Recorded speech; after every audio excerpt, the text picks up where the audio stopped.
Ja stražu složih po svom, al tata kaže mi ne. Što sad da mi je znati, tko će savjet mi dati? Sve odjednom naopako je. Mada tako je to, ništa nije jednostavno, al želim bit pravi vođa sad, samo da sve ne razočaram. Kajon!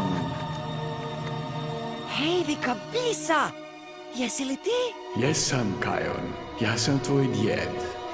Mufasa, čuo sam toliko toga o tebi. A ja tebe stalno pratim.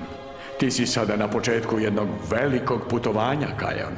Bićeš vođa lavlje straže. Nisam siguran da će tata dozvoliti da budem vođa straže. Zabrinuti jer misli da ne mogu. Kajon, Simba se brine, ali brine se zato što te voli. Kada budeš vođa lavlje straže, neće uvijek biti lako.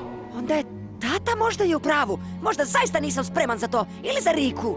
Uopće nisam siguran da ju znam kontrolirati. Prvo je bila turboglasna, a zatim se pretvorila u cviljenje. A ja ne bih htio završiti kao Scar. Ne boj se, Kajone. Vjeruj instinktima. Rika će biti uz tebe kad god ju budeš trebao. Baš kao i ja. Dok god je gordo zemlje. Djeda Mufasa! Nemoj još ići! Vjeruj instinktima. Rika će biti tu kad ju zatrebam. Možda još nije baš svemu kraj. Treba im vođa i ja sam taj. I sad je vrijeme da pokažem. Ja lav sam pravi da dokažem. Sad je čas da vodstvo preuzmem ja.